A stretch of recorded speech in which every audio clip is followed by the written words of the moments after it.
Welcome to the CHOW Podcast, hosted by Animal Friends of Wyoming County, where our mission is to help care for animals held by the Wyoming County Animal Shelter and promote responsible pet care in Wyoming County.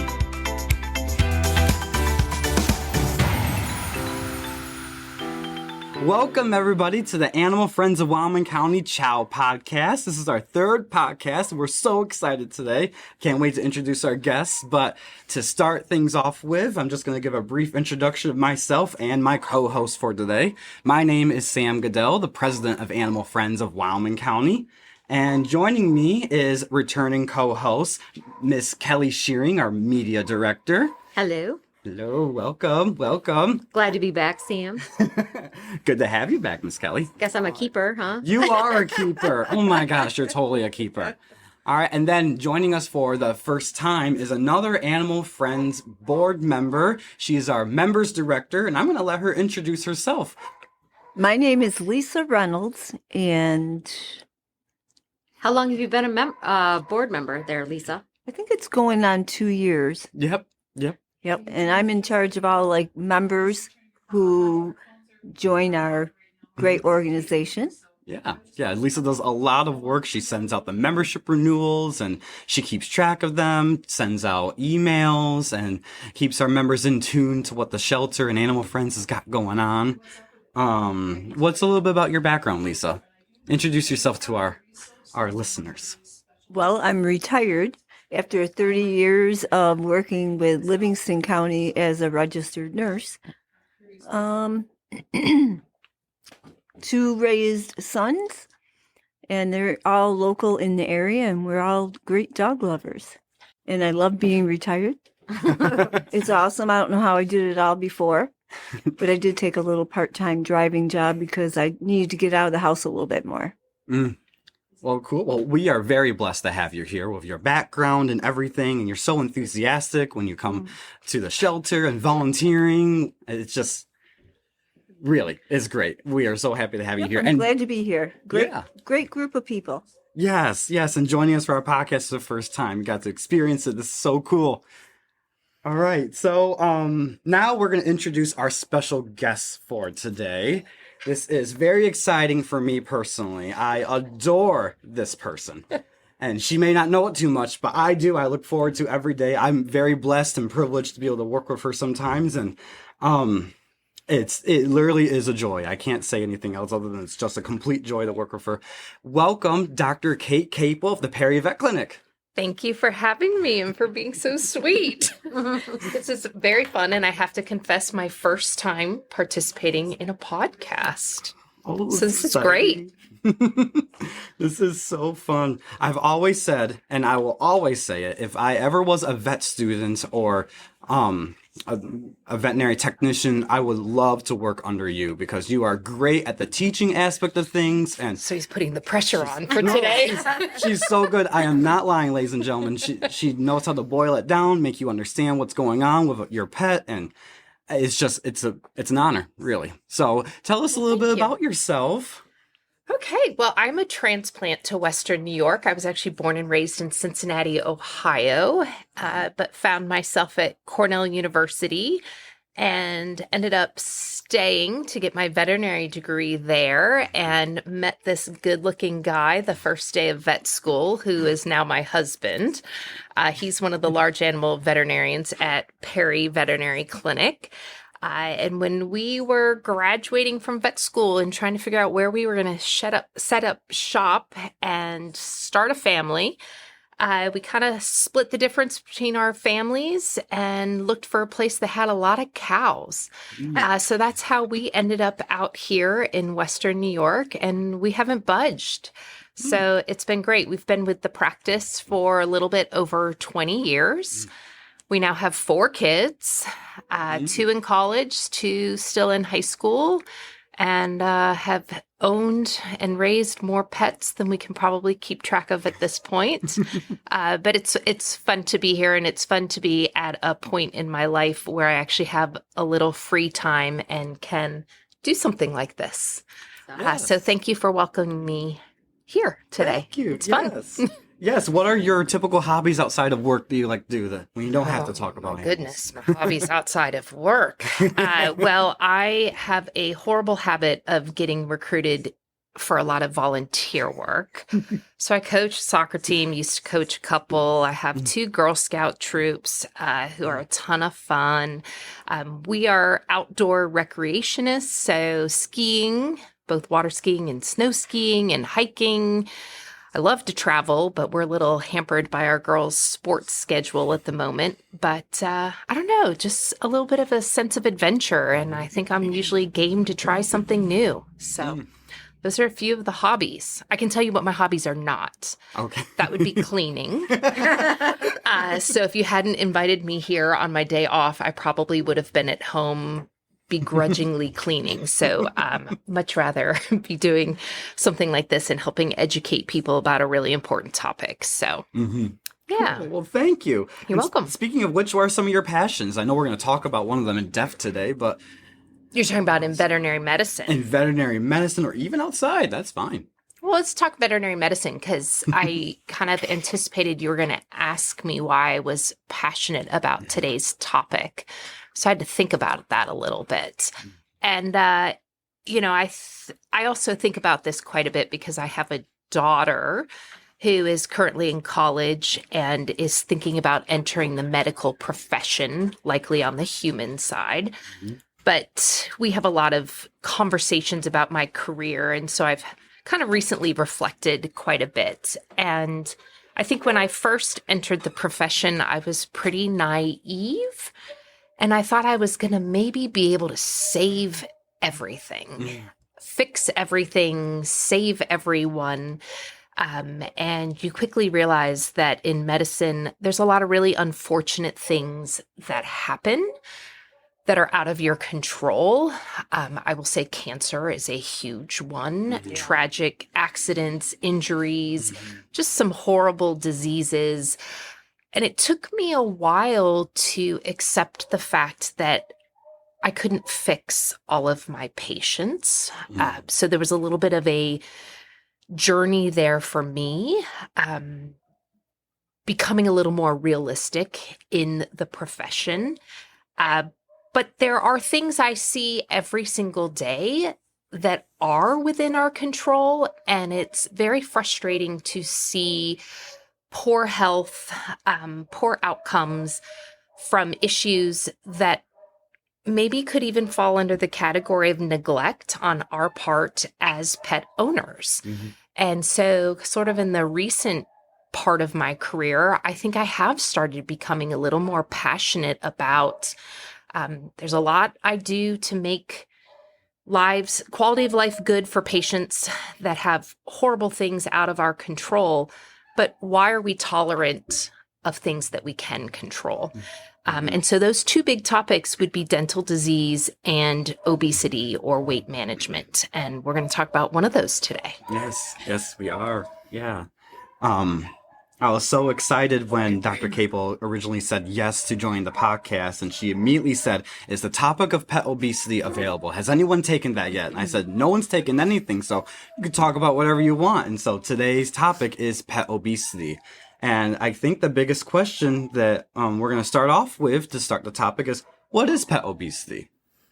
So when I see patients, we have this goal, or we strive for this concept of ideal body weight. You certainly don't want patients underweight or skinny, but there's sort of a narrow range of a very healthy body weight. And sadly, I don't see many patients at that ideal body weight. I'm going to give you just some statistics here. Recent surveys would suggest that 56% of the pet dog population and 60% of companion cats are considered overweight or obese, meaning their body condition, they're basically packing on pounds, and their weight is such that it will start to have medical implications and quality of life implications for them. And I kind of was thinking on the drive over here, I was like, imagine if I told you that over 50% of the patients I see have cancer. Mm-hmm. Staggering. Staggering People, amounts. the reaction, Yeah. people would there would be an outcry for research, for funding, for Mm-hmm. solutions. I mean, it would just be this crisis that would get so much attention. Mm-hmm. But basically, I see 3 appointments. 2 out of the 3 are probably suffering from being overweight or obese. That's a huge problem. Mm-hmm. It's a huge problem. Yep. Do you think that problem is just by overfeeding, or a lot of it has to do with the ingredients that they're getting in the foods and the treats, I would or both? I'm going to start by saying it seems like the easiest problem to fix. Calories in need to match calories out. Mm-hmm. That goes for myself. That goes for my children. That goes for my pets. That basically goes for just about, I'm going to say mammalian species, because I don't really know all that much about reptiles and amphibians and all of that. But, it can be boiled down to a very simple equation of your metabolism to maintain a healthy body weight. Calories in need to match the calories expended in a day. It is so complicated because there are a lot of really complex factors involved. And I would say what we're feeding our pets is a piece of it. But I think the much bigger piece is our relationship with our pets, a lot of emotional, behavioral habits, some psychology in our relationship with our pets. I think, I'm not going to beat around the bush. I would say 90% of the overweight pets that I see belong to overweight people. Yeah. We humans have a very complicated relationship with food. And unfortunately, we're bringing our pets into that very complicated relationship. So there's a lot to unpack when you're trying to address a pudgy dog in a household or a chunky cat. And the person you're trying to educate is also someone who, is not at their ideal body weight either. Right. Does that make It definitely makes sense. There's a lot. There's a lot. It's I find I have to be very tactful when I want to talk to people about it. And Well, it's a sensitive subject, obviously, and I can speak for myself. I know I'm overweight. I don't want to be. I've had injuries. Sometimes that can be all excuses, but I do need to get out and exercise more. And I have a dog that is not overweight, but if I don't start exercising him more, and I have going on our pack walks and whatnot, but it could happen to him too. So yeah, I need to jump on board and get more proactive as well. And I understand how difficult you posing those questions or that topic with someone is got to be very sensitive and kind of hard to approach at times, Yes. Right? Absolutely. It would be very easy for me to just say, oh, it looks like Charlie's getting a little chunky and just kind of leave it at that. But I don't think that's going to be effective. I always have to remind myself and kind of give myself a little pep talk because it would be really easy to just leave it at that. But while I work for the client being the human being, Right. I am the advocate for the pet. Right.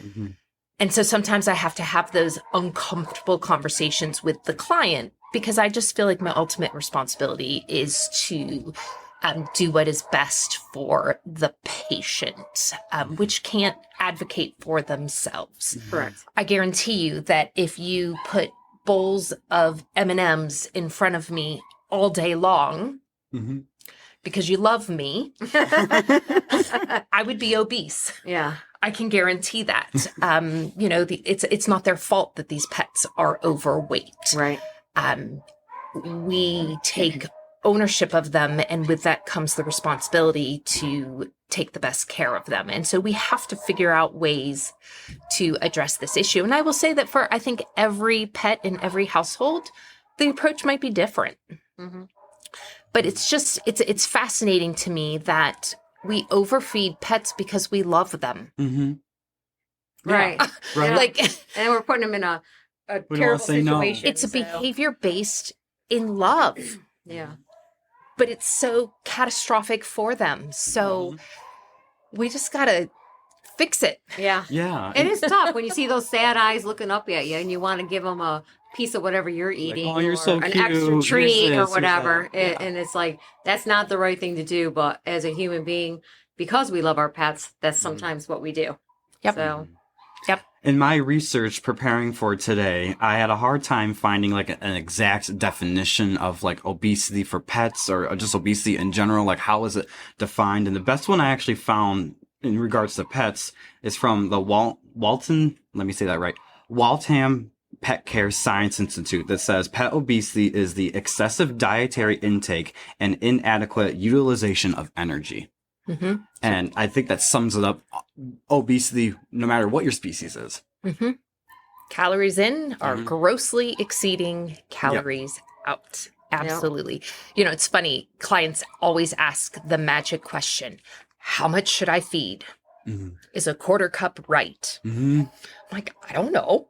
Mhm. I see 5-pound dogs, 150-pound dogs. I see couch potatoes. I see active hunting dogs. Like there is no one can answer that question for you. But what kinds of things can we do? We can do estimates of appropriate daily caloric intake for your dog's breed, age, activity level, whether they're spayed or neutered. All of those things factor into metabolism. Mm-hmm. But you'll notice I said that was an estimate. Okay. And we feed that estimate. And if the weight isn't coming into line the way it should, then we need to make adjustments. Okay. So on one hand, you have just the incredible variability of what we treat. You know, just our population of pets is just so diverse. Mm-hmm. The other thing is a cup of food is not a cup of food across all brands of food. And I feel for pet owners when they try to choose a diet for their pet because I'm overwhelmed and I'm pretty informed and educated about nutrition for pets. But if I walk into Tractor Supply or Country Max or anywhere, I'm like, holy smokes, there is so much food. yeah. And, you know, really savvy marketing campaigns on the front of foods. You know, there's, I don't want to go so far as to say predatory marketing, but I mean, I was like, wow, like this Well, industry. it is because there's so many that they're so competitive that They want you to buy they're their trying brand. to get that angle Yep. in all the time. And there's a lot of trends and there's just and gonna this is like mention a that. whole different topic. So don't let me get too derailed by pet foods.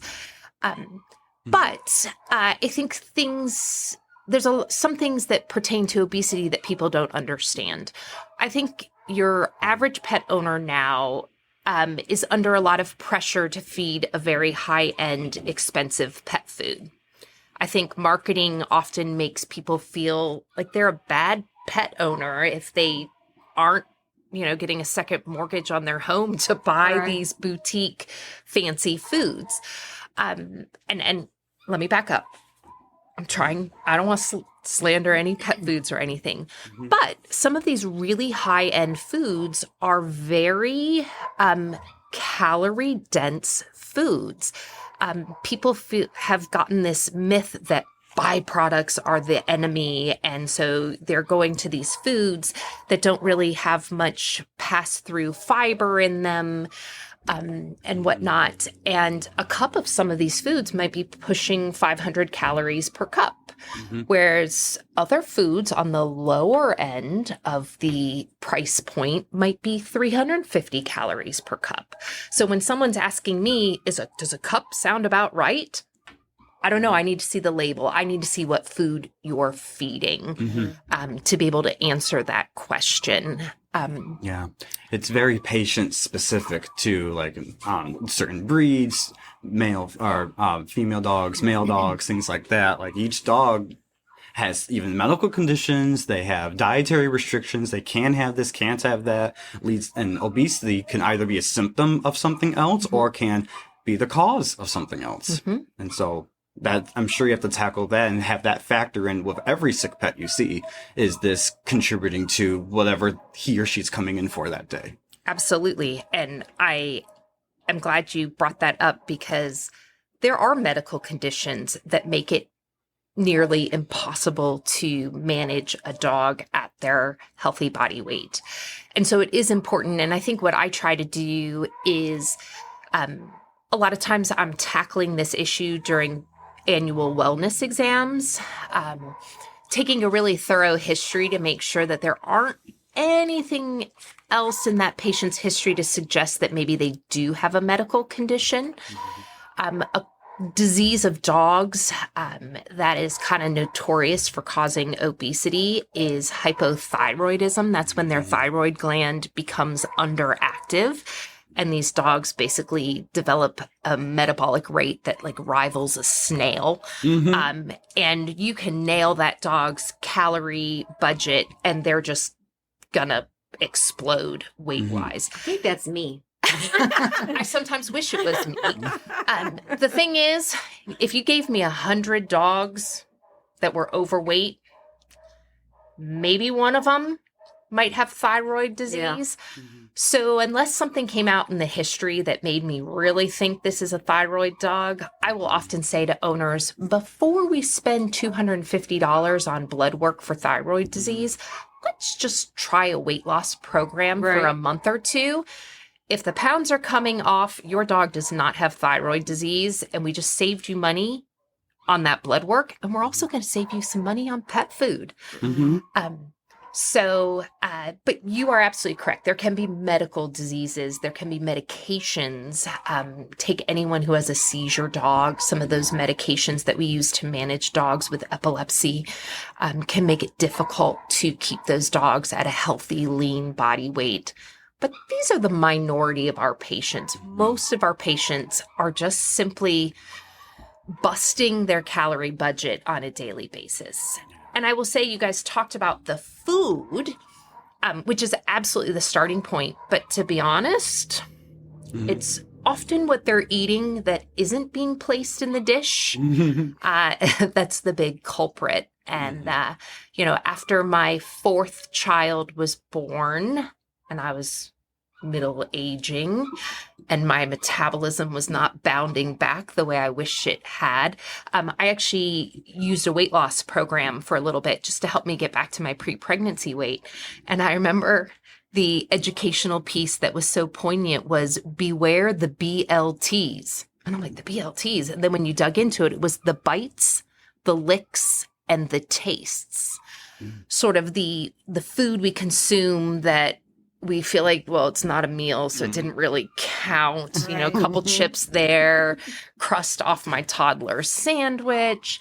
The BLTs, they can destroy a weight loss plan. And I think as pet owners, sometimes people are doing a good job of measuring what they're putting in the dish, but then it's, fair, like couple things off your plate for breakfast, lunch, and dinner. Something fell on the floor. Treats here and there. Yeah. And once you start adding that stuff up, and people often, I don't want to use name brands, but I'm going to talk about milk bones. To me, they look like cardboard. And I just had this concept that there's no way there's calories in milk bones because it really just looks like a piece of cardboard. Well, I've had clients who were feeding their dogs caloric budget in milk bones alone on top of all my of UPS man is feeding my dog. Right. Too many caloric intake on milk bones. Yeah, and then you take a busy household where you've got two working spouses who maybe aren't in the home at the same time, and the left hand doesn't know how many treats the right hand's giving, and then throw a toddler in a high chair that's knocking food onto the floor and Clean up in aisle 3. next thing you know, like the BLTs are adding up Right. Yep. Perfect. and the pets are overweight. Yep. Yep. Yeah. I can personally attest to the medical part of it myself. I totally was going to bring this up. I have an English Springer Spaniel. His name is William. He is very, very handsome. And whenever he goes to the vet clinic, even if he's sick, he puts on the bravest face I think I've ever seen a dog do to show I'm okay, really.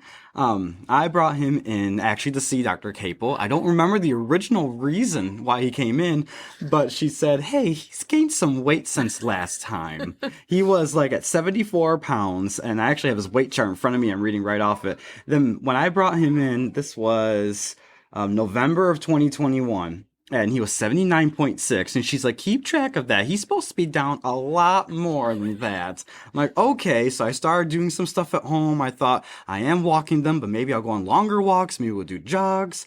And then I brought him in again to get a weight check in 2 months' time in January of 22. He gained more weight. He was 81 pounds. And I'm like, oh my gosh, I feel like I'm one of those neglectful pet owners. Like, it's whatever I'm doing is not working. So I'm getting the household on board. He's one of a pack. So I'm like, everybody's now going on a diet because something is not right here. And then 1 month later, he was 84 pounds. I'm like, he just keeps going up.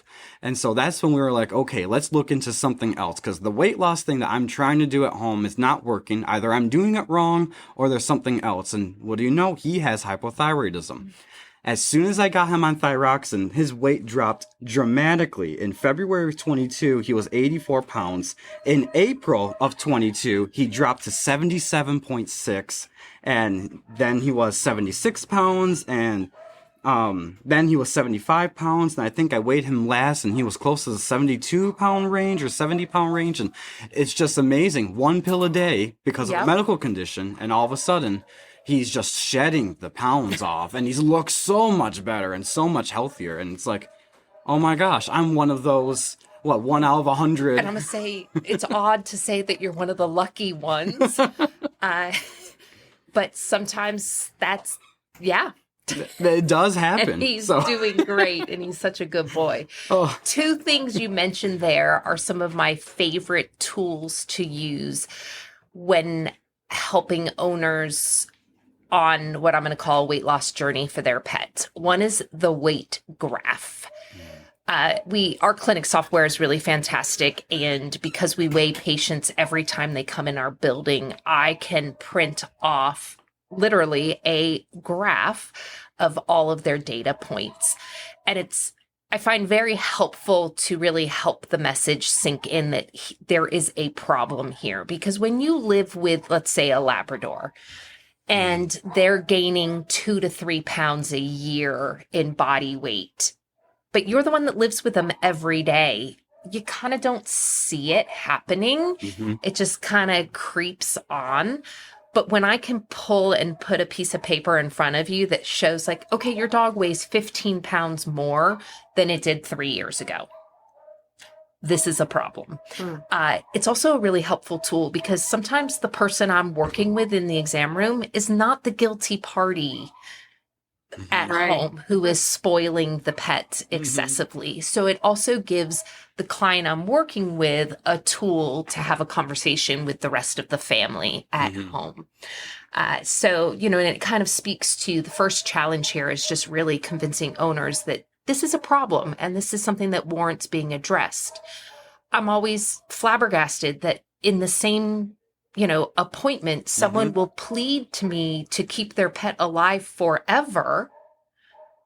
Yet I'm looking at the pet and saying, what you're doing at home is, counterproductive if that's your goal.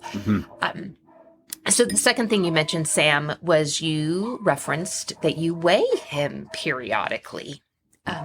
I know every time I kind of decide it's time to tune myself up a little bit and rein in my eating and try to shed a few pounds, I feel weight loss in the way my clothing fits before I can notice it in the mirror. And I don't have a lot of fur. So it's hard for owners to see the first couple of pounds coming off of their dog. Periodic weigh-ins, and I try to get people who, when I've encouraged them to put their dog on a weight loss program, I encourage them to weigh in monthly for two reasons. If the scale isn't budging, then maybe we have a medical issue like Sam's dog, or maybe we have a compliance issue and the owners really aren't working as hard at this as at home as they could be. So accountability is important. The other thing is when they weigh in and they're like, oh, I lost 3 pounds. That's really encouraging and really helps to support their efforts at home, because it can be a real pain in the rear to change years of your own personal behavior. So it can be really encouraging and satisfying and rewarding for owners to see that progress. So those are probably two of the biggest tools. The third one that I would say, it's very easy for me to put together a calorie budget for a dog. I think I've said that already. But owners have to start reading labels. You have to say, okay, my dog, like, begging strips like to die for, I cannot cut those out. And I'm like, fine, if you can't cut that out, that's fine, but you need to know exactly how many calories are in each of those, and you need to figure out what fits in the calorie budget. So we talked about those bags of food or those treats where the front of the packaging is so glamorous and the marketing so sexy and it's fantastic. We got to flip it over. We got to find out how many calories are in everything, and we need to do the math and the work to make it fit. Yeah, and always be self-conscious on that when you have when you're eating yourself or anything like that, especially for your pet. Be like, what am I giving him? Yep. I have a question about calories. Yes. How many calories is a dog supposed to have? I know they're different Like sizes. Yeah, and it's hard, right? and Okay, their activities. So we actually use formulas. We transfer their weight into kilograms, and then we have different factors that we multiply by based on, stage of life. And so I could give you a really nitty gritty sciencey answer, but I'll tell you, like, the average, I'm going to say, like, your average Labrador, who's finished growing and is spayed and neutered, probably closer to like 1,000 calories a day. Okay. Is kind of probably for like a 60, 70 pound dog. That's probably like an appropriate calorie count. Without doing the math right here, I might be a little off the mark with that. One other thing to note is what we all call calories. Actually, scientifically, that's a kilocalorie. So when you become a label reader, the abbreviation is KCAL, kcal. That's probably the more technical, that's the more appropriate term for what we affectionately call calories. But yeah, I think anyone who's listening to this should, when they're finished, have an honest look at their pet, and we can talk about what your pet should look like in just a second. And if your pet is pudgy, just go in, have an appointment, and say, I recognize there's a problem and I need help. And that's all it takes, is just deciding that you're going to make a difference and that you're going to address the issue. And then we veterinarians, we have all the tools, and it's, so, I kind of was saying how, like, the pet food market overwhelms me. On the flip side of that, I love what the pet industry is doing with all these cool sort of tricks and gadgets and stuff to really support weight loss. So one issue, and I apologize, I definitely go off on tangents. No, this is I good. apologize. We need to know this. So say a Labrador. If any of you have lived with a Labrador, you know how they eat. They're like vacuum cleaners, right? They just hoover the food. My dog, I feel like the food is in her belly before it even fell from the scoop into the dish. If I need to get a dog like that to lose weight, and I do it just by portion restriction alone, I'm going to run into an issue with that animal that's called a satiety issue. And for those of you who aren't familiar with the term satiety, satiety is sort of the psycho-emotional sense of fullness, satisfaction, like that meal was pleasing to me. I'm no longer hungry. When you hoover your food in 10 seconds, there's not enough time for the feedback loops between your GI tract and your brain for you to even have a concept that you ate. Okay. So with some patients, I can't just restrict their portions. I need to make other changes. Okay. So some of those changes might be using a prescription weight loss food. These are foods that have an incredible amount of pass-through fiber so that the calorie count per cup is very reduced. Like you can't get these foods without a prescription because you do have to be cautious using them.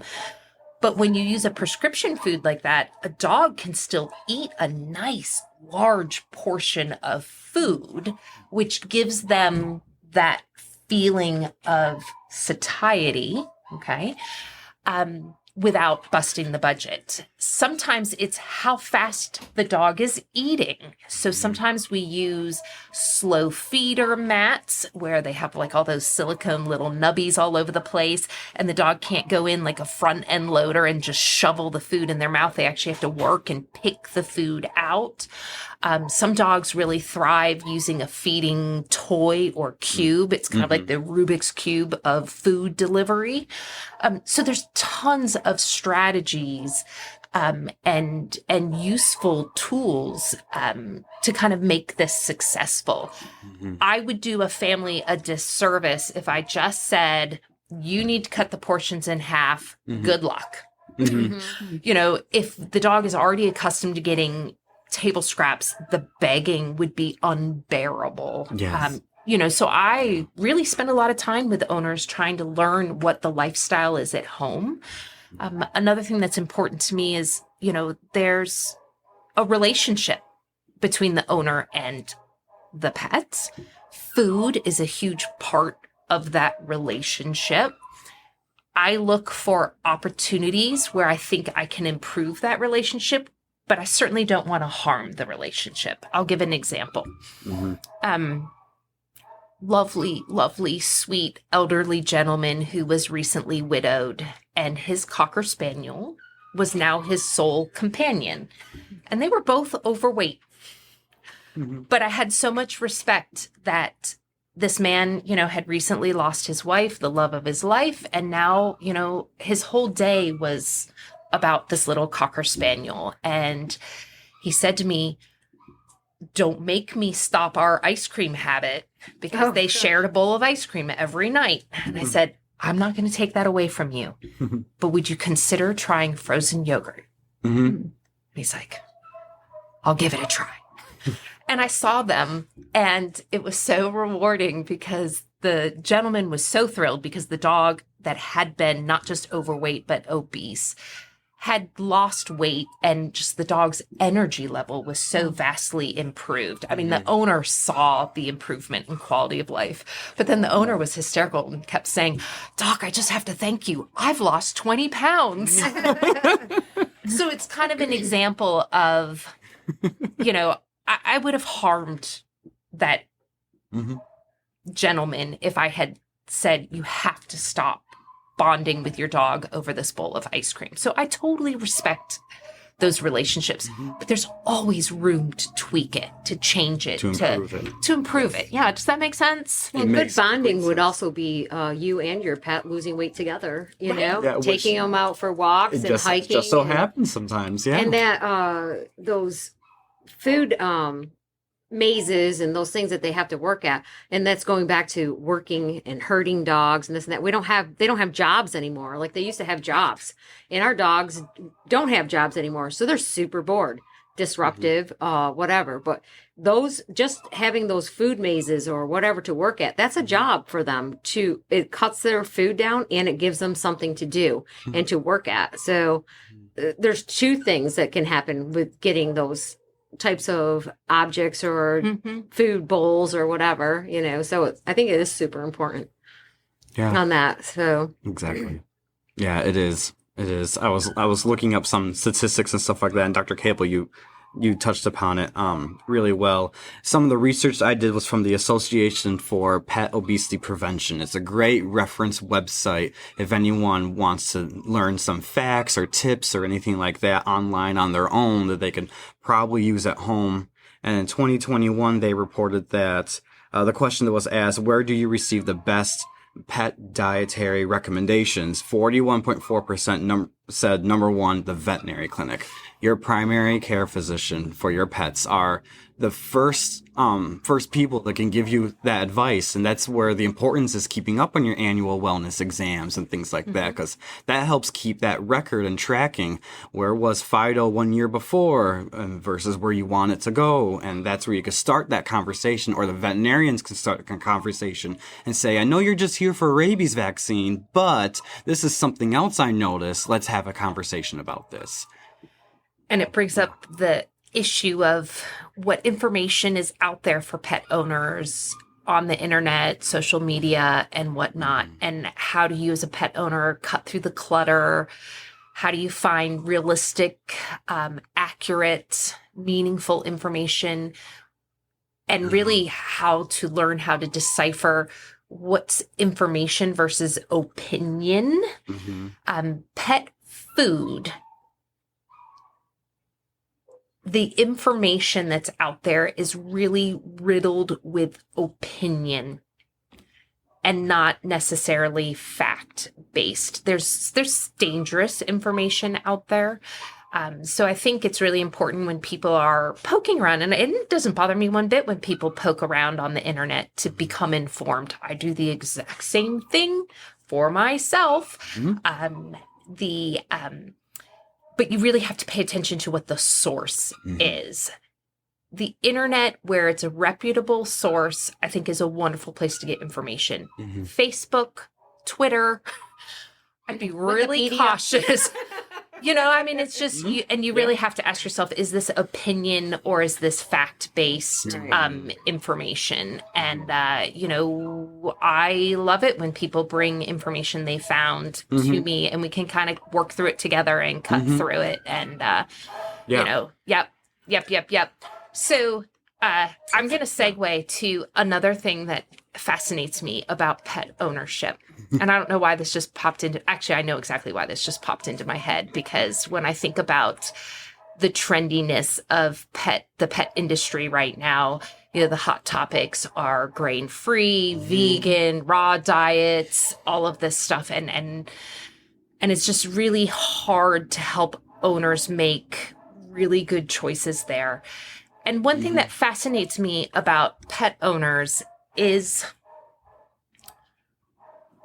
how strongly they feel about their dog's sort of attitude at the food dish. And I don't know how else to explain this other than owners are really satisfied when their dog looks like they're eating Thanksgiving at every single meal. People will often say to me, oh, he just doesn't seem like really interested in his food. Like it took him longer to eat it. He was poking at it. It's just rewarding to clients to buy a food that when they put it in the dish, the dog walks over and just inhales it. they think they like it. And if they don't eat it, do you really like it? Or am I getting you the wrong? Right. And so that brings up the issue of palatability. Okay. So palatability is how good does something taste? Right. Okay. So if you give me a salad and you give me a bowl of mocha chip ice cream, I can tell you which one's more palatable to me. Right. I'm going to hoover the ice cream. The salad, I'm going to take my sweet old time working through it. And it's just fascinating to me that, like, maybe that, like, I guess other people just don't see it the way I see it, that it's okay that your dog, takes its time eating. That doesn't necessarily mean that's a bad food. This desire to find these uber palatable foods. That's one of the reasons why the raw diet trend is, gaining so much popularity. Dogs love it. Of course they love it. Too. Yeah, right. Of course they love it. Mm-hmm. Is it the safest food? Not necessarily. Mhm. So I mean, like I said at the very beginning, this is really complicated. Like there's just so many factors and variables involved. But really, I still feel so strongly that the biggest hurdle here is just getting owners to accept the fact that there's a problem and to accept their own ownership and culpability in the problem, and then to work together as a team Yeah. to really make strides towards slimming these pets down and improving their health. We did some calls for the asking members questions, and I don't even know if that's where we're at right now in this podcast. Sure. However, I do want to talk about one person I talked to last night on the phone. Her name was Debbie from Wyoming. And she didn't really have a question for you because she said, she knows exercising is extremely important. She takes her dogs for a walk twice a day. Read the labels. That's all she kept saying. She goes, people don't read the labels. In the treats that you're feeding your dog, she said a lot of them are very high in sodium. What she does is takes a container and puts the same kibble or dog food that they eat in this little container. And then when she wants to give them a treat, she gives them the same dog food that she gives them in a bowl. But they think it's a treat because it's coming out of this little container. So they're happy. She's happy. Well, I tried that with my dog Tucker last night. He just looked at, it wasn't his kebab. So he didn't want nothing to do with that little kibble. So I'm like, wow, Deb, you have it going on over there, girl. But I would like to try to get on board with that because my dog does love those kebabs. I don't know the name brand or whatever, but he absolutely loves them. But I probably give him 2 to 3 a day, which is probably not healthy for him. Maybe not healthy. Not at all. A dog that is well fed, or dare I say overfed, is a dog that has the luxury of being really picky and choosy about what you offer as treats because they're not hungry. Right. Mm-hmm. They're not hungry. Yep. They're like, oh, it's a bacon strip. Yeah, I do like those. I don't do those. While my belly is bursting, I'll still eat that bacon strip. Yep. But when you start to dial in their calories and really have their calories match what their metabolism requires, all of a sudden, they're interested in a lot more things that you offer them because they actually experience hunger every once in a while. So for me, the overweight cat becomes a nightmare when they become critically ill because trying to get that cat to eat a prescription food can be a nightmare. And I can offer the best care, but if the patient won't accept it, it's a losing battle. And I will say that cats do have a very unique situation where their obesity can actually cause fatal complications. There is a fascinating medical condition in cats called hepatic lipidosis. And if you have an obese cat who does not eat, is truly inappetent for a few days, their metabolism and their function of their liver does this very deranged process, and they just start packing their liver full of fat. And cats die from hepatic lipidosis. Like it is a true medical crisis. And sometimes those cats end up having to be put on esophageal feeding tubes. And it's fascinating. You're like, this cat is 5-10 pounds overweight and we have to put a feeding tube in it. But that is one medical condition. Like the obese cat, probably more than any other species, it's not so much a quality of life, comfort of life, heightened risk of diseases.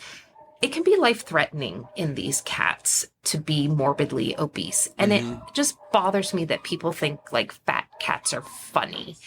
Well, you know, that was another Garfield. Yep. another Garfield, question right? from one of our members, which maybe I could segue in some of these questions. Yeah, Because Heather from Perry has an indoor cat, indoor only cat. It's overweight, but she only feeds it a quarter cup of dry cat food a day, or AM. Sorry, not a day. AM and PM. It gets a quarter cup of dry. But is she feeding it too much? And did you have recommendations? And then she did say, well, and on occasion, I do let it lick my plate because it likes Bites the licks licks the taste. So BLT, Heather, on that one. So we're all guilty probably of that a little bit, but I guess that's got to be cut out first and foremost. and But his activity level, what is he doing all day? well, he's an indoor cat, so I don't know. Maybe buying toys for it to play with, but until it cuts his weight down, it probably won't want to play too much. Yep. So I always try to steer clients like that towards buying a feeding ball, A feeding ball. Okay. where you measure the kibble, put it inside the ball. As the cat bats the ball around the house, pieces of kibble fall out. Hungry cats are motivated to get their food. So it's a great way to introduce exercise to those cats. I agree with the way you just assessed the situation. We got to get rid of the tape, like the add-ons, okay? Yeah. Because it's shocking. It is shocking how much that adds on. Like your average house cat probably needs like 200, 250 calories a day. Wow. Yeah, that's it. Licking some people scraps add up really fast. So if I was working with that client, I would probably advocate stop the licking up the people food, get a feeding ball. Sometimes I'll say quarter cup is my typical recommendation for a cat, but maybe we need to make it with a little bit of a shallow indent in it. Or just AM and not AM and No, PM. I think the cat's used to eting twice a day. So Yeah. let's not change that up because that's a pretty drastic drastic change change for that yeah. cat. Let's go slow and steady here. So let's just make it a hollowed out quarter cup twice a day. Get rid of the people food, get it moving, and let's reweigh it in a month. Yeah, there you And go. I will say there is cats. If ever there was a species that worked against themselves, it's the cat. You will get indoor only overweight cats who their metabolism just is pathetic. And sometimes I have to put those cats on prescription weight loss food to jumpstart any weight loss. Sometimes you can't just restrict over-the-counter foods. Some of those cats need such a jolt to their metabolism with a calorie reduction. But I would try all the other stuff first. Yeah. Reweigh in a month. If we've lost half a pound, sweet, we're on to something. We just have to continue. Just got to start somewhere. We got to start somewhere. Yeah, Yeah, that's exactly. perfect Yeah. for everybody, people and dogs, right? Right? I tell that to myself all the time. Oh, I know myself. I have to log.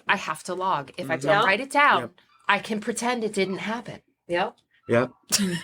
Yep. Or we get so paranoid of, does this have too much in it? That we're like, all right, we just don't eat at all. And be like, that's not healthy for you too. So it's like, to figure out what is better for your diet, and same thing with our pets. So on the same note there, I do always have to remind myself, and I hope that this comes across with my clients when I'm working with them, because as you can tell, I am more passionate about this than I think I realized I was. But I've also learned you have to be realistic. And this is where being a pet owner myself makes me a better veterinarian, because I could dole out advice all day long, but I kind of have to live that advice at home. And sometimes it's an epic failure in my own household. So I have these two cats, Jacques and Nigel, that my husband named after Formula One race car drivers. You obviously know race cars. So we have Jacques and Nigel. And every time I slim those cats down to their ideal body weight, they become intolerable companions. I have come home from work to find that they hauled a roast out of the crock pot and like took it down the basement stairs into what we call their lair. They're just awful. And I was like, they have to be hyperthyroid. Like these cats are just thieving food everywhere. And of course, their blood work all came back normal. So we have a truce, and I let them be about a pound, maybe at times, pound and a half above their ideal body weight, but I can live with them. So, is it perfection? No, but is it a heck of a lot better than just throwing in the towel and letting them be 5 pounds overweight? Well, you could have something like my cat, Piper, that, she uses the dog door because she thinks she's a dog, just like my dog. But she brings in birds, chipmunks, snakes, rabbits. I had a woodpecker in the house the other day. She doesn't kill them right away. She tries to do it in the house. So hopefully I catch that before that happens. Right? Not that I haven't found murder scenes here and there under. Yeah. So I get that part, but I don't know. Yeah. But she's not overweight. She's definitely loves to run. She thinks she's a dog.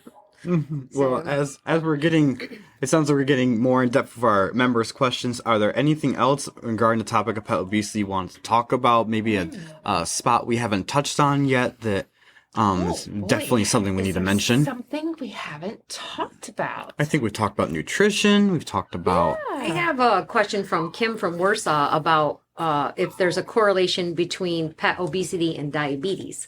Oh, heck yeah. Yes. So the cat, especially diabetes in the cat, is really a unique situation because it's kind of like, I don't know how well you guys know type 1 and type 2 diabetes in people. Type 1 diabetes in people tends to be a disease that presents in childhood or adolescence, and it's a true insulin producing deficiency. The cells in your pancreas that make insulin, you just flat out don't have enough insulin. Type 2 diabetes, and trust me, I'm no expert on this, but type 2 diabetes in people is a sequelae to being chronically overweight, and the cells basically develop a resistance to insulin. Okay, so your body can make all the insulin you want, but your cells don't react to it or respond to it the way they should. Yep. Diabetes in the cat is kind of a hodgepodge of the two. Obesity is absolutely turns cats into ticking time bombs to become diabetic. So there's a huge correlation there. Since we're on the topic of why is obesity such an issue? There was a study that came out not long ago that looked at Labrador Retrievers, probably the most popular dog breed in the United States. And the data crunching showed that Labradors that are maintained at a healthy, ideal body weight, they're lean dogs, outlived their chubby counterparts by about 2.5 years on average. That's huge. Yeah, that is. That is huge. Okay. So your overweight dogs, they're going to have orthopedic diseases. Those are going to be your dogs who have limited mobility. They're going to struggle on stairs. They're going to have a hard time getting in your car. They used to leap up onto your bed at night and they put their front paws up and they're waiting for you to hoist them up because they can't do it anymore. A lot of them will get respiratory diseases. We always joke, all that fat you see piling up on the outside, there's just as much fat accumulating on the inside. Oh, that's true. So obese animals will often have a little bit of a restrictive effect on their lung capacity. They'll get collapsing trachea. I don't know if you're familiar with that. It's a condition where they kind of get this honking goose-like cough from pressure on their trachea. Sometimes the source of the pressure is fat deposits. You'll see skin conditions. There's research that shows heightened risk factor for certain cancers, kidney disease, heart disease. I mean, this is not just a appearance issue. Who cares? It's just the appearance isn't the issue at all. It's the effect it has on their bodies. So Right. basically, having a pudgy pet, you are shortening their life, and you're compromising the quality of their that shortened life. Right. Mhm. You know, Yeah. I a couple years ago started developing some debilitating arthritis in my left hip, and I was like, I now can really commiserate with all of the large breed dogs that I see. And one of the most poignant moments for me, and is what made me start pursuing my own hip issue, was I only have 3 steps to get from my garage into my house. And I can normally fly up those steps, no problem. But when I try to carry groceries into the house, Yeah. lefty's not working anymore. And it's because I'm weight loading the joints. Mhm. And if you think about a Labrador that's 20 pounds overweight, that dog is essentially carrying around 2 big bags of groceries all day, every day. Mhm. Every time they try to get up off their bed and the owner watches them struggling to stand, when they can't get in the car anymore, when they can't go upstairs with ease, it's a weight issue. Mhm. It's a weight issue. Yeah. That's kind of our fault. Mhm. Yeah. Well, it is our fault. It's not a kind of. It's not a kind of. Yeah. Dogs can't get, more food or whatever unless we give it to them. So, Yeah. bottom line, it is our fault. Yeah, It's not- obesity is 100% preventable, much more than it is curable. I think that's the biggest startling fact I learned. Easier to stay lean Yes, easier to stay than lean. to get back to being lean once you, yes, No kidding. absolutely, absolutely. But I never want a pet owner to, Mhm. how do I want to phrase this? Feeling guilty about how the situation got to where it is Mhm. isn't going to do anything to help us solve the solution. So I'm often of the, okay, clean slate, today's day 1. Mhm. Let's just get forgive back on ourselves for what got us here. Mhm. Let's fresh start and let's tackle this together. Well, and we got there through love and good intentions, but unfortunately, We need our to- love and good intentions sometimes We are need a different hurtful. kind of love and good So intentions. we just got to now. educate ourselves, and we're all guilty. No one's preaching here to the choir out. Everybody's been guilty of that too. Well, I have, anyways. I'm going to speak for myself. And God rest my dad's soul, who gave my dog a lot of pizza and stuff when I was living in Brooklyn. And if she didn't gain more than 15 to 20 pounds in a year, we'd be lucky. But Yeah. it was hard for me to even look, and it extremely hard to get that weight off of her, for sure. Yep. So, Mhm. So we always got to look for ways to love them. mhm. That's not I know. food. He used to always Yep. say, "But she loves pizza." I go, "Yes, Dad. I know she loves pizza. I can tell. It's not good for her." She probably would also love a 5-minute wrestling romp session Well, on the floor. Yeah, He couldn't. yeah, or He couldn't do that, a but we won't go into 15-minute that part. walk or something. 5-minute walk. Yep. Yeah, Of aggressive petting. yeah, for sure. Scratching session. There are many ways for us to show love. Mhm. Might be a little more time consuming than tossing a treat. Bacon But- strips. Yep. Yeah. It's like slandered bacon strips today. Yeah. Well, they are not good. Didn't mean to. I don't know if there's things there's just so There's much to the topic, but it's probably the number one place where owners can truly make the most impact Mhm. on their pet's well-being. Yep. Yeah, something they could do at home. Yeah. Yep. Absolutely. It's free. Mm-hmm. It actually saves you money. So that is one thing. I'll often hear from owners, but I'm feeding what the bag says to feed. Okay, well, that's a guideline. Mm-hmm. It's a guideline. We have to take all of that with a grain of salt. Just like if I make a calorie count for your dog, it's a guideline. It's an estimate. It's not a hard, fast rule. I do often jokingly say to people, well, pet food companies are in the business of selling pet food. Mm-hmm. So one might think their guidelines are a little bit generous Mhm. on the portion sizes. So I think it's okay if we scale it back a little bit.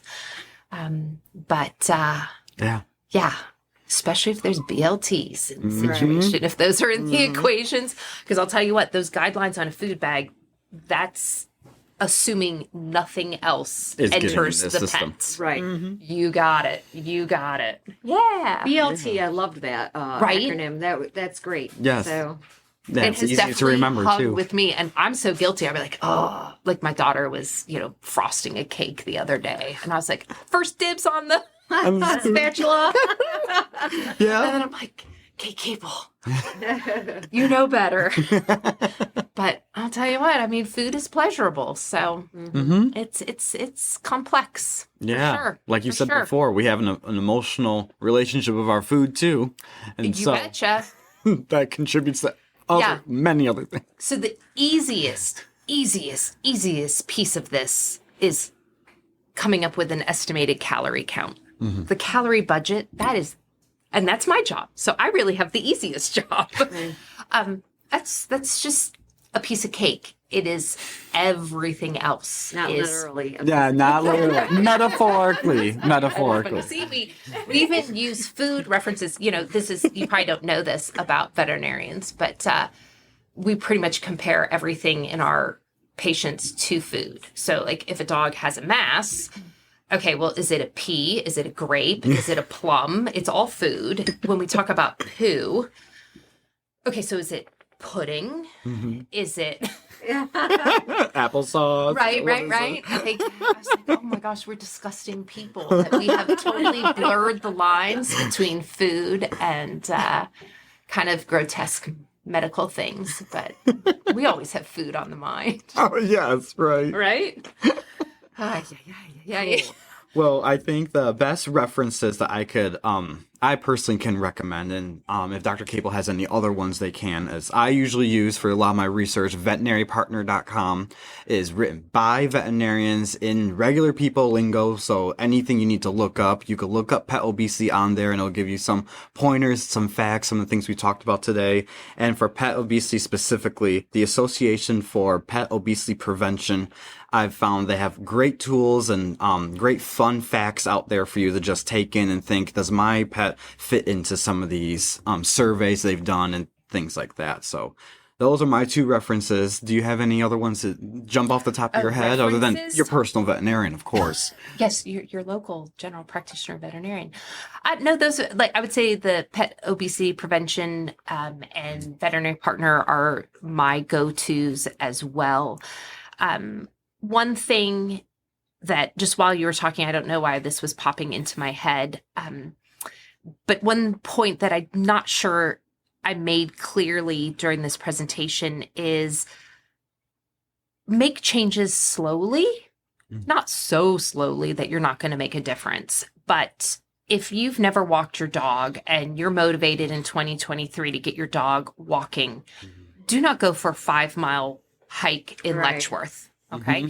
That was a phenomenon that happened during the beginning of COVID when everybody was home with their pets. I have never treated so many orthopedic and paw pad issues in dogs than I did the first couple of months of COVID, because everybody went from 0 to 100 in their outdoor recreating. If you're going to start walking your dog, do it appropriately, slow and steady. If your dog has never walked, a 10-minute walk is plenty. The next walk can be 15, 20 minutes, but, gradually work these guys into it. Likewise, I think the only time it really came up in the conversation was if your pet's accustomed to eating twice a day, stick with that. Just change the portions. If you try to do things too drastic, the last thing is we want to create a situation of mutiny in the in the household. So, and even with ourselves, it's January, it's this month of new resolutions and goals. And, they always say that goals that you chunk down into small attainable steps are much easier to sustain than when you have these huge lofty goals. Right. So, be realistic, but do something. Get started, and we can tweak month to month. Dog didn't get obese overnight. Right. They're not going to get tiny tomorrow. Yep. Some people do ask, like, what's an appropriate rate of weight loss for a pet? And I'm going to confess here that I've never encountered, nor have I ever really aggressively sought out anything in the medical literature that actually gives you like a recommended weight loss pace. But I tend to just go off of the rule of thumb that's considered safe for people. So your average regular size human being can safely lose like 1 pound to 1.5 pounds a week. So if you kind of just, large dogs, giant dogs are basically humans.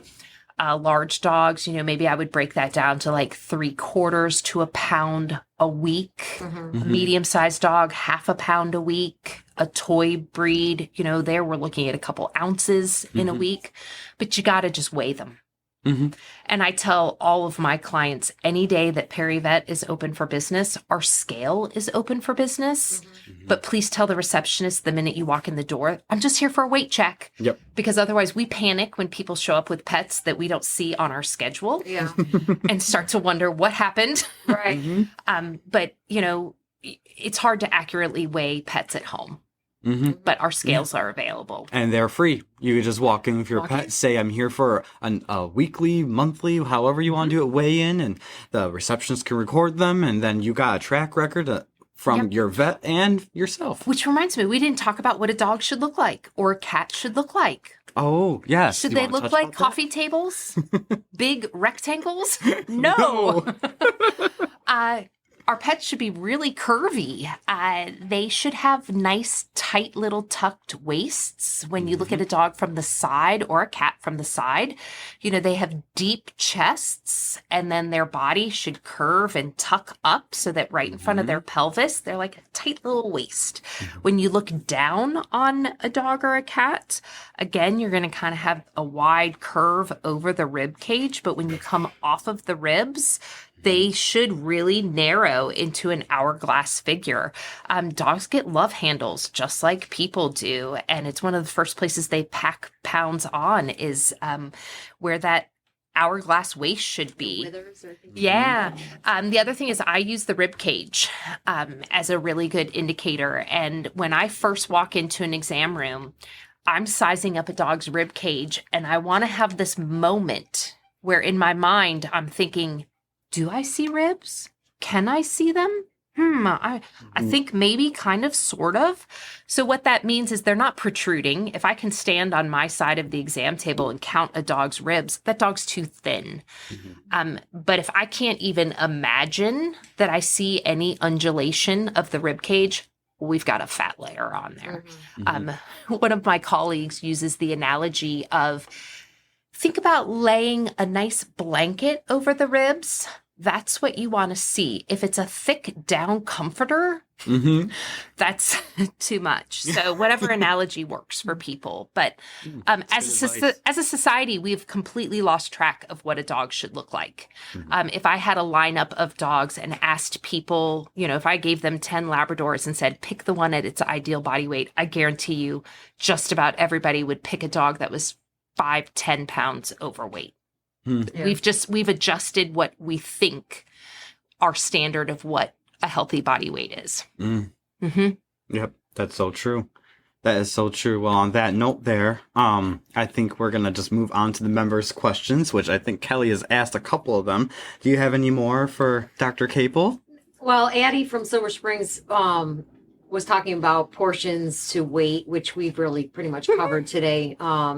So I think that, and then how the recommending of cutting back if your dog seems to be getting too fat. What you've covered all that. So Addie from Silver Springs, thank you. But Sam, can go on to whatever your questions are. Yep, and I have a feeling that some of these questions have been covered too, but it's good to throw them out there. So one of our members, Yvonne from Warsaw, she says, I have 16 cats.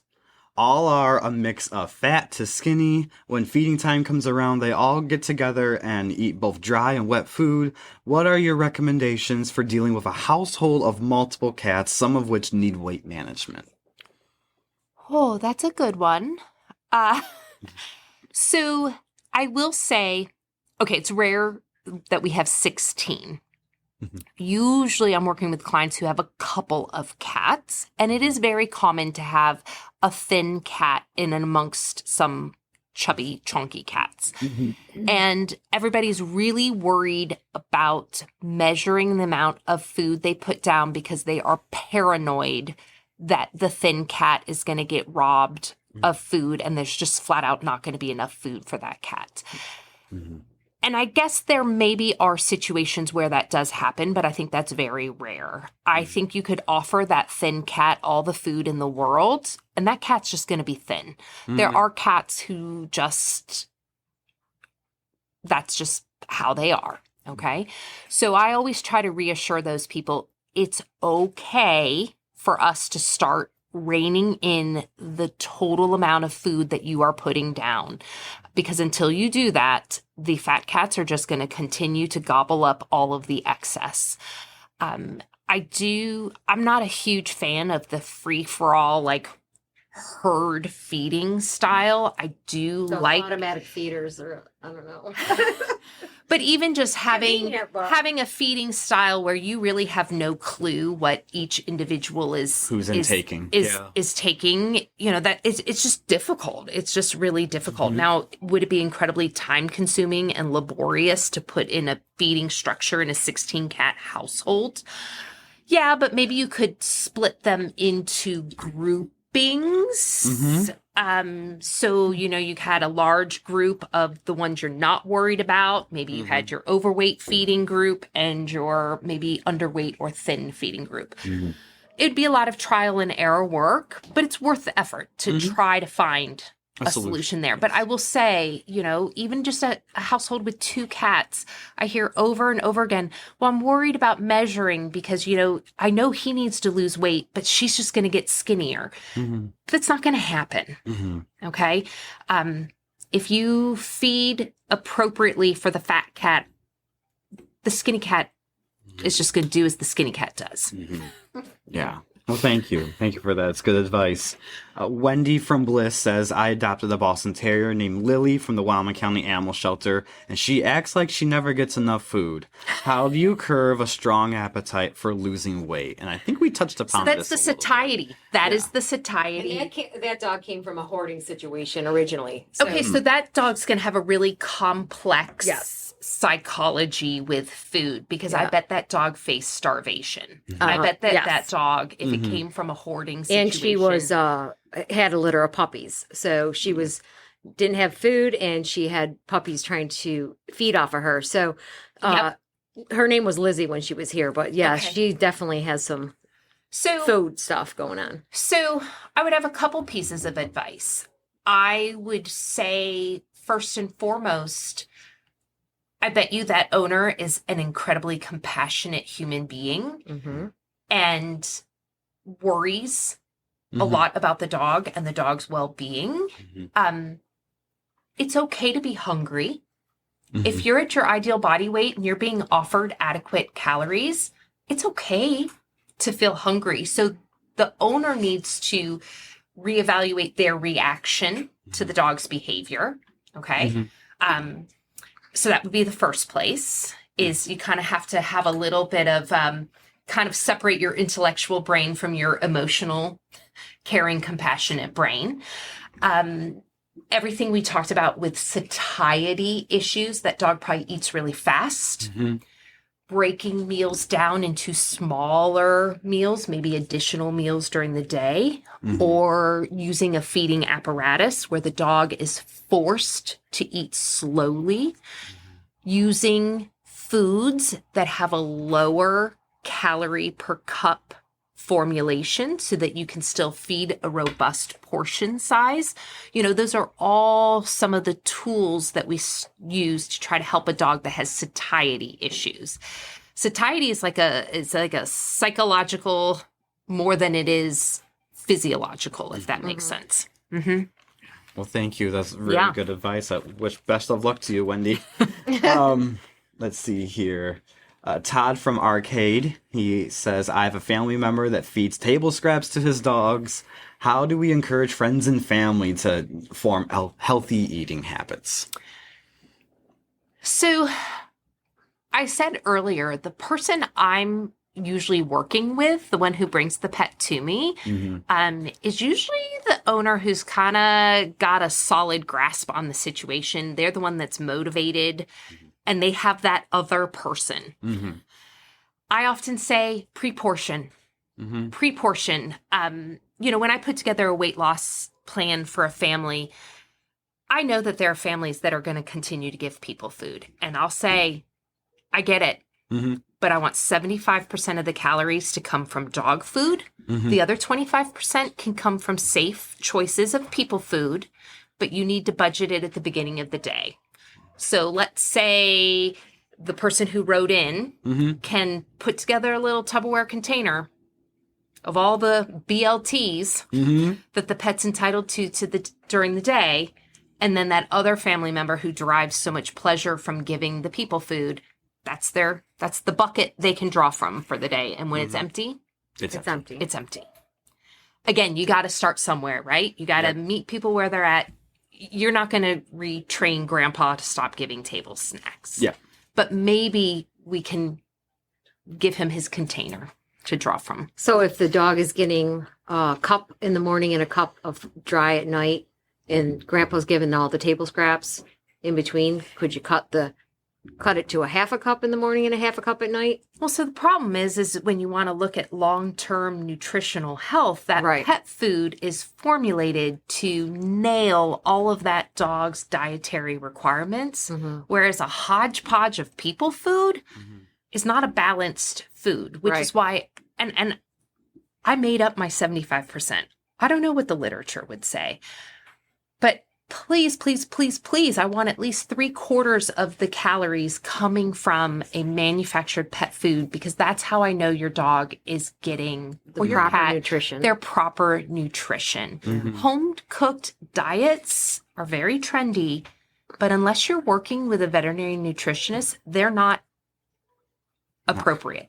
You're missing. You can try to do your best, but you're missing nutrition. Some key nutrition. Yeah. And I'm not against home cooking, but you have to work with someone to develop a recipe that is going to fit your dog's nutritional needs. Right. And I will just throw on there, just to add it to finish this question up here. If you or if a family member or someone is feeding table scraps and you're trying to work with them to limit the amount, make sure it's appropriate table scraps too. You don't want to be accidentally feeding your dog grapes or something that not only can contribute to obesity, but also be, in some cases, fatal and very disastrous to their system. So if table scraps are a must, hopefully they're not. They're not supposed to be, but if they are, make sure it's safe stuff. I would agree with that. And I think, I'm sorry if we can't get to all the questions today, but I'll just ask one more for Dr. Capel before we wrap up today's podcast. Valerie from Warsaw says, how do you put a middle-aged dog like a husky on a diet? What type and amount of food do you usually recommend for that specific breed? A husky. Ooh. Well, huskies are very emotional. Yes, Nova's in the back right now. Sometimes I'm counseling owners, like, it's okay if your husky skips a meal. Like, they're weird about eating. They're kind of a breed that fascinates me a little bit. Maybe I should. Well, no, I'm not gonna say that I should own a husky someday. But Gosh, we have a beautiful. That's what I was gonna say. I'm not gonna open this door. Oh gosh. So, a middle-aged dog that needs to lose weight could go on a over-the-counter reduced calorie food. They come with different verbiage on them. Some of them are called senior, geriatric, less active, weight management. Usually whatever adult maintenance food someone has been feeding, that same manufacturer usually makes a reduced calorie version. They just label it with some of those different words. So probably the first thing I would try would be just shifting. Don't change the portion sizes at all, but just shift. If you go from feeding 400 calories per cup to feeding 325 calories per cup, well, right there, you got a nice calorie reduction. That alone might be the ticket. But I would also make sure that the portions I'm feeding in the first place are appropriate. Your average size husky, middle-aged, would not need more than 1 cup twice a day, and that's without any extra treats or stuff like that. BLT. So the BLTs. So if you're already feeding like 1.5 or 2 cups twice a day, well, your portion sizes are wrong. Okay. So make sure the portion sizes are correct. Consider switching. I tend to not have people do a cold turkey switch, but I tell them to make a 50-50 mix of the current and then the new that they want to switch to. And then have an honest reflection. Are there BLTs? You're right. And if there are, where can we make reductions and substitutions so that we're not, again, just busting the calorie budget? But that's where I would start. And I would get a baseline weight because a husky is a dog that's going to be hard to see the first couple of pounds come off of them. They have such gorgeous, thick hair coats that you're not going to see the initial weight. And we need to know, are we losing weight with these adjustments? Because if we aren't, we need to make changes. If we are, we're going to pat ourselves on the back and just hold our course. Yes. Make sense? Makes complete sense.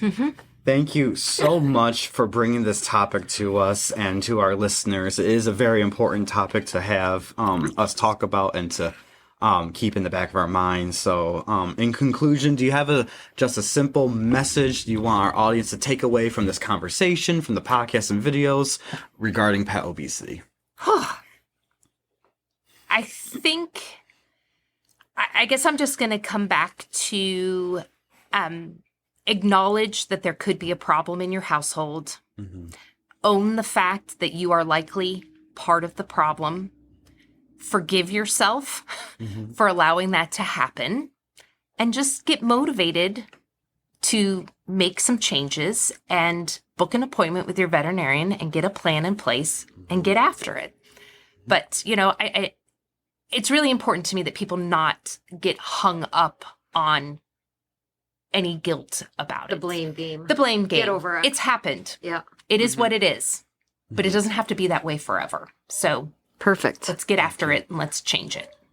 Thank you. Well, thank you, Dr. Capel, for coming here, for doing the video and doing the podcast. It's been great. It's Thanks for awesome. It having was me. a pleasure to meet you. I've Yes. never met you, and that was an awesome day. So was thank you great. so much. Yes, we've learned so much. I hope our listeners have learned a lot too. We don't have any special announcements for Animal Friends at this time. By the time this podcast launches, though, we are preparing for our fundraiser to happen later on this year. But more details, follow us on social media and stay tuned. And thank you to everyone who's listening and donating and supporting. And thank you again to Dr. Kate Capel for coming on. Thank you. so You're very much. All right. Signing off. See you next time. Bye. Bye. Thank you for joining us on this episode of the CHOW Podcast, hosted by Animal Friends of Wyoming County. To learn more about us, visit our website at www.animalfriendsofwyco.com. And if you're interested in adopting a dog, please call the Wyoming County Animal Shelter at 585-786-8938. This has been a production of Knox Luna Films, LLC.